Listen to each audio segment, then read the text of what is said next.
Thank you. Good morning.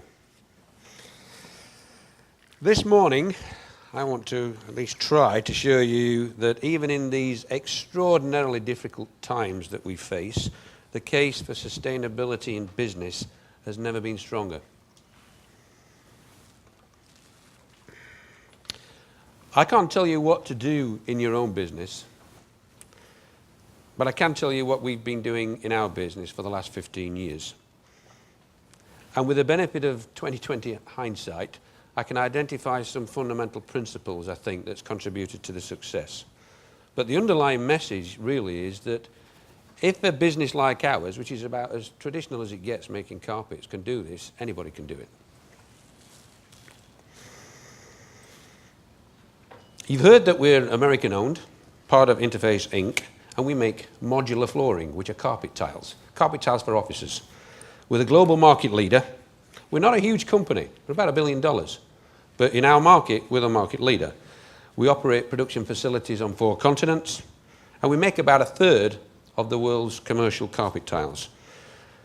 Commercial carpet is, generally speaking, petro-intensive in terms of material and energy. But today I'm going to talk to you about some of the things we've been doing over the last 15 years to improve that. And we're going to get to one of the first principles, inspiration. Our journey, we have a name for our journey, it's called Mission Zero. And it's pledged to eliminate our impact on the environment by 2020. It started back in 1994 with this guy, Ray Anderson, the guy that Thomas just mentioned. He's our founder and chairman, and he read a book by Paul Hawken called The Ecology of Commerce.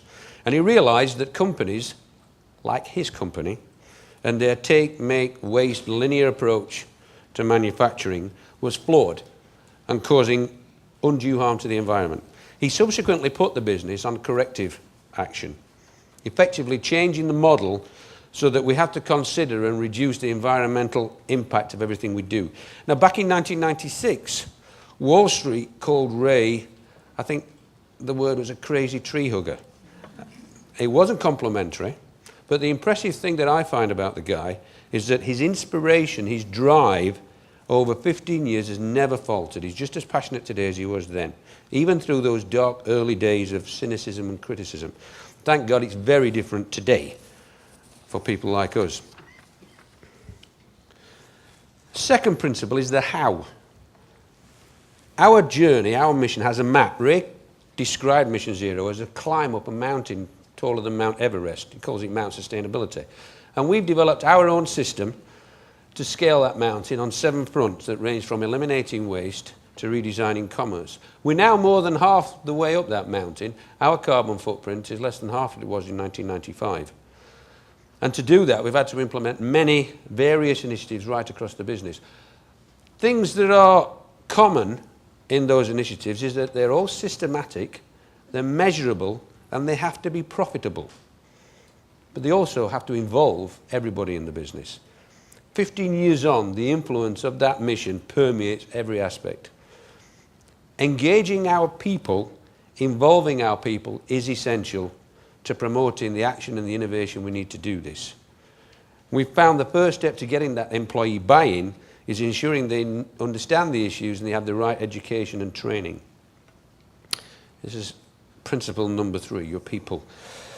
We have a clear, structured training program which relates sustainability to what we do. It's called Fast Forward to 2020. There are 3 levels: induction, functional specialism, and critical analysis. The final level helps to monitor trends in sustainability and apply that knowledge to what we do, to understand what is sometimes a complex environment and its application to business. All new starters have to go through level 1, the induction level. All senior managers have to go through at least level 2. Level 3 is for what we call our Sustainability Ambassador Network. It's an advanced course developed and delivered with outside experts. And it's for volunteers from all areas of the business to develop ideas and initiatives that promote sustainability awareness across their local teams. It is tough. I've done it. I can tell you from experience. It's a tough course. The ambassadors have annual sustainability targets as part of their personal development plans. Another way we've harnessed employee commitment and action is an initiative that we call QUEST. It's an acronym, I'm afraid. It stands for Quality Utilising employee suggestions and teamwork. It's focused on eliminating waste by establishing action teams throughout the organisation that identifies, measures and then eliminates waste within the facilities. Waste is anything that doesn't add value to the customer. It can be material in the traditional sense, but it also includes waste processes, energy and the over-engineering of products. It's an ongoing initiative. We measure it monthly. Every factory is measured and they compete in their progress against it. Thanks to this initiative, we've been able to make our factories more environmentally friendly, more efficient, but also they've saved money. Since '95, we've saved over $430 million through this program. We're only a $1 billion business. That's a vast amount for us.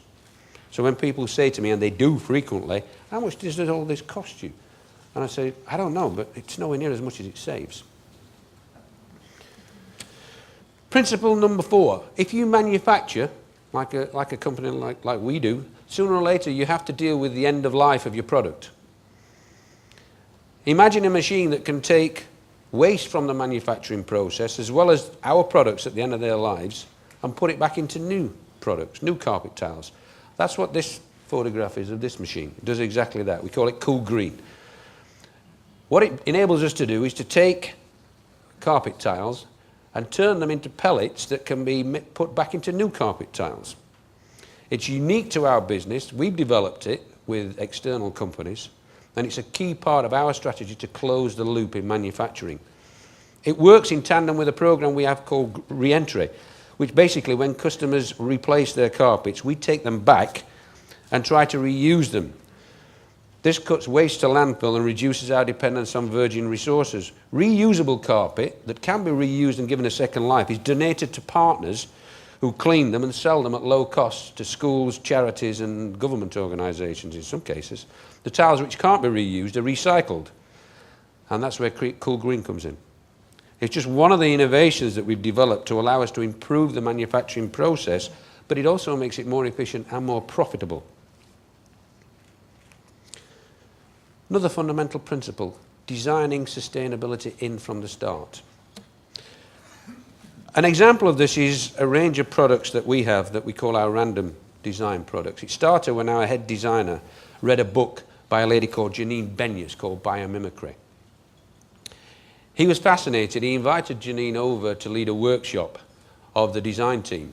And the brief was basically go into the forest and find out how nature would design a floor covering, and don't come back with a leaf pattern. That's not what we mean. Come back with nature's design principles. So the design team spent a day out there studying the forest floor and the leaf beds, and they observed that there is total diversity, chaos in fact. No two things are alike, no two sticks, no two stones, no two leaves. Yet somehow there's order in the chaos. So the designers go back to the studio and design a carpet where no two tiles are identical. All are similar, but they're all different. This goes totally against the general consensus that mass-produced items must be identical. The new product was called Entropy, which is a scientific term associated with disorder. And in a year and a half, it moved to the top of our bestseller league, faster than any other product in our history. And the advantages of the product were more than we could imagine. For example, there's almost no waste in the production process. Our quality inspectors can't find defects amongst the deliberately imperfection of the tiles. The installers can lay them very, very quickly. They don't need to install them in one direction. They just take tiles out of the box and lay them randomly. There's almost no scrap during installation. Even small pieces find a place. And the customer can actually replace individual tiles when they're damaged without them sticking out like a sore thumb. Nature proved to be a very effective and sustainable source of design inspiration. There are a few of the initiatives that we've put in place in InterfaceFLOR. Not only have they been good for the environment, you just need to look at our latest metrics, which I'll show you shortly, but they've been very, very good for business. The next principle, leadership. And this is a point, this particular aspect is a point of concern for me, and it needs leadership within every area, I suspect, at the moment. And my concern here is the proliferation of green claims, especially ones with little or no foundation. It's confusing, it's sometimes deliberately misleading, and sooner or later, it will result in cynicism in our customers and consumers and the fallout that that will bring to everybody. What I would ask is you choose your allegiances very carefully. And sometimes the easiest one to get is not always the best one, as is in life. Our answer in our industry with our product is called EPDs, Environmental Product Declarations. In our case, they're not just words. They have to be backed up by facts, and these facts are checked by independent third-party experts. And that phrase for me is key, independent third-party experts. Many of these badges and stamps and claims are not. I see today that business in the community are launching their Business Working Responsibly mark. And I'm pleased to say it is audited by the NSAI, which is a third-party independent expert, so I'm sure it's going to be an excellent mark. Interface were the first in our industry to acquire EPDs here in Europe, and last week in a press conference in Washington we announced our intention to obtain them on all our products globally within the next 12 months. As leaders in our industry, we recognise the responsibility to lead, and this is the very latest way we know how. To close, we are successful, we are profitable. Costs are down, not up, dispelling the myth of any contradiction between the economy and the environment. Our products are better than ever, as sustainable design has provided an unexpected source of innovation. Our people are galvanised around a shared higher purpose. Making carpets is not the most glamorous industry to be in. Better people apply for jobs with us, and the best people stay with us and work with passion.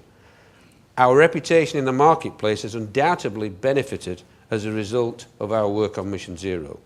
Though clearly we know our reputation must be earned every day by doing and not simply through fine words. So if you take away anything from today, I hope it is that sustainability makes good business sense and it's within everybody's reach, now more than ever. Thank you.